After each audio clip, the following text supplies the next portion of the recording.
Hey, what's up guys? Today I am going to give you my 5, actually 6 tips for how to get into the film and television industry.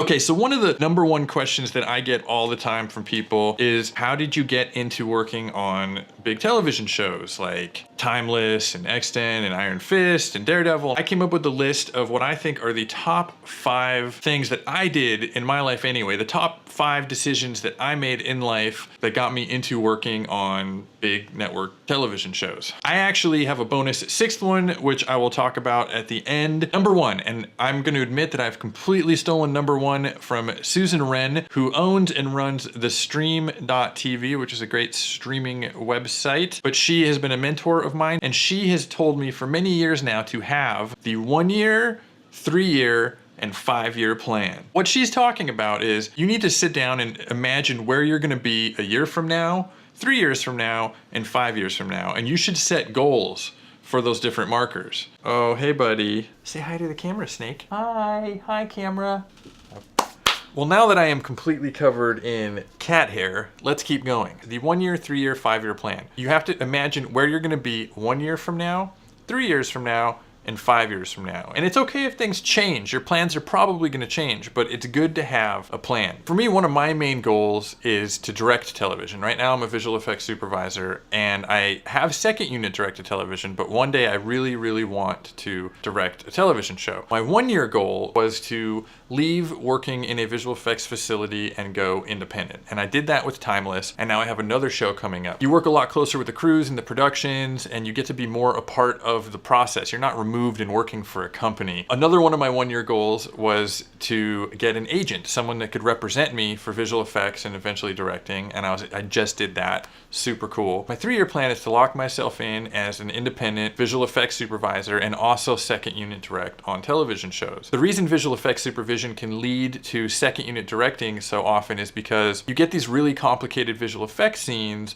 The shows are so big these days that the main director, whose number one focus is working with the talent and the actors to get that performance, may have to leave a huge action sequence or visual effects sequence behind and have a second unit director do that sequence. My 5-year plan is to steadily be locked in as a director for television. Number 2, the proximity effect. I have this theory that you have to stay really close to that job that you want. I literally mean, if you want to work in the entertainment industry, you have to move somewhere where the entertainment industry happens. The epicenter would be Los Angeles, but there's also New York, Vancouver, Toronto. Atlanta is a great place in the United States right now, and a couple of other places you could go to get closer to the entertainment industry. I also think you need to get a job, whatever kind of job it is, that keeps you close to the entertainment industry. You want to be near the people that are doing this stuff. You don't want to imagine that those people are over some distant mountain. Even if it pays better, you don't want to get a job that has nothing to do with the industry. You want to be there. Every opportunity you have to be close to people is a networking opportunity. You'd be amazed at how, even over the course of one television show, over 5 months, how many friends you make, how many contacts you make, social media contacts, from PA all the way up to executive producer. You're all tossed into this giant salad together, and if you're a really cool PA, I'm telling you, you're gonna go far really fast. You're gonna get paid absolute garbage at the beginning, and life's gonna be a financial struggle, but if you're cool, you're gonna make it, trust me. Number 3, diversifying the portfolio. You need to kind of have a spread of different ways of approaching getting to your goal or goals. Visual effects supervision is one means to an end for me. I want to direct, but working on these shows as a visual effects supervisor is one way that I can get in there, I can network, I can do a great job, I can learn from other directors, I can learn from creators and showrunners, really prime myself to be a director, and ultimately, hopefully, build up the contacts and the reputation to get to direct. I also do this YouTube channel. I try and spend maybe 10-15% of my time on this YouTube channel. I'm a smaller YouTube channel right now, but it could be something where it could grow over the next, let's say 3 years, going back to that 1-3-5 thing, it could grow over the next 3 years and maybe I make a small income out of it. Who knows? It could blow up and maybe I get to direct stuff through YouTube as an outlet. Find at least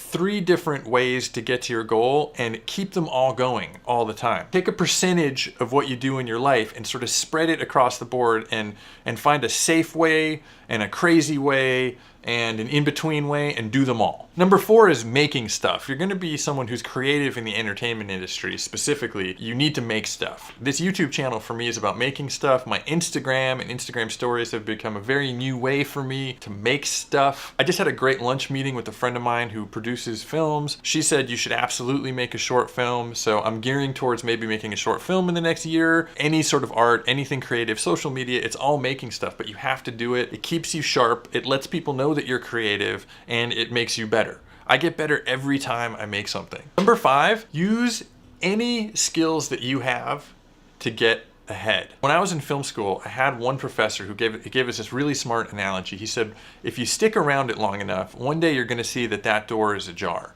There's gonna be a slight opening for you. And you need to take your foot and you need to kick your foot in that door and you need to wedge that door open and push yourself through and get to the next room. And when I say kicking your foot in the door, what I'm saying is use any skills that you have to show those people on the other side of the door that you're valuable and they should open that door and let you in. I'm not just talking about artistic skills, I'm talking about anything. If you know how to cook, if you know how to make a really great cup of coffee, if you know how to use spreadsheets and Excel, any of this stuff, I'm telling you guys right now, it's important. Dig deep and find all those weird things you know how to do. If you know how to make origami, whatever it is, it doesn't matter. Find ways to use that to your benefit. One of the things I've always been kind of good at in my life is graphic design. It's not something I ever went to school for. It's not something I've ever been super passionate about in life. It's not what I've wanted to do in life, but it gave me that edge. So when I was at USC, I had a teacher, his name was Ian Sander, and Ian Sander was part of a company called Sander Moses with his wife, Kim Moses. When I was in his class, he was teaching us how to pitch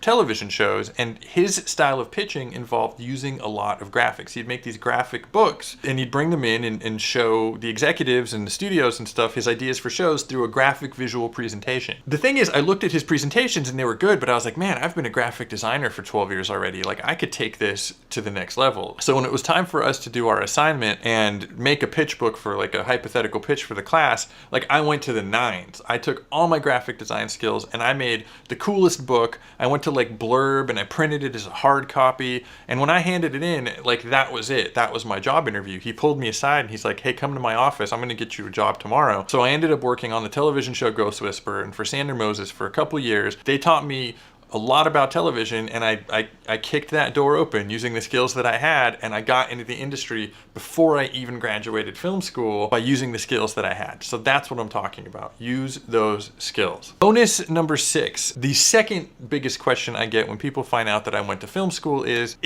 film school worth it? That's a very difficult question to answer. For me, it was absolutely worth it because of the story I just told you. I found my career in film school. I was not of wealth at all when I went to USC. I took out a lot of loans. It is very expensive. I will tell you, I was sweating bullets there. It was my last semester, or second to last semester of my last year there in grad school. It was pretty much find a job or a career or owe like 120 grand and go back to doing side gigs as a graphic designer. Lucky for me, it worked out, and I worked very hard, and I've been working in the film and television industry because of USC in large part for the last 12 years of my life. That being said, I've seen many people go many different directions from film school. The truth is, a lot of people don't make it at all. Then there's people like Ryan Coogler, who just directed Black Panther, who was actually, I think they're like 4 years after me and is obviously huge. He blew up right away. There's actually a lot of people from around the time that I was in school that happen to be succeeding right now. It seems like they've put in a good decade to 12 years of working hard. They're succeeding as writers or executive producers. My good friends, the Dasani brothers, who I actually worked at a company with a long time ago called Master Key, have their own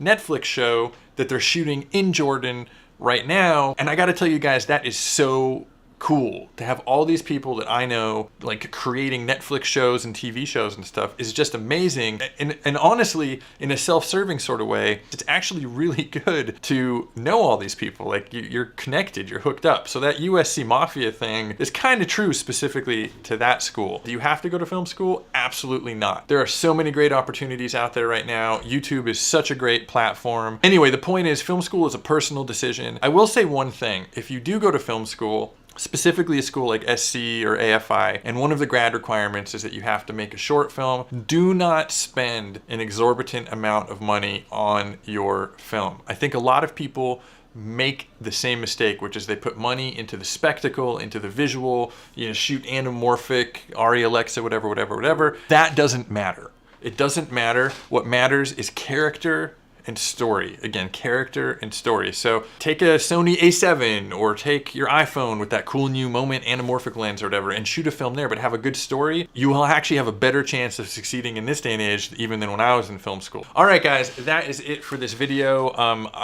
There'll be more tutorials in the future. If you have any questions or comments or requests for videos, please hit me up. See you guys next time. Say hi to the camera, Snake. Say hi to the camera. Say hi to the camera, buddy. Hi, camera. Doesn't like that. He just wants to be scratched. I already gave you like 30 minutes of solid scratchies today, buddy. 30 minutes on my lap. You're back for more? It's like a drug. It's like a drug for you. I'm filming my video right now though. I'm filming my video. Do you care that you don't care that I'm filming. You can't hear it. It's purring. You're Snake Plissken. You're supposed to be like hardcore. You're supposed to be a badass. You're not supposed to show these people out there that you're just a little soft kitty cat that likes to get scratched in the butt. Huh?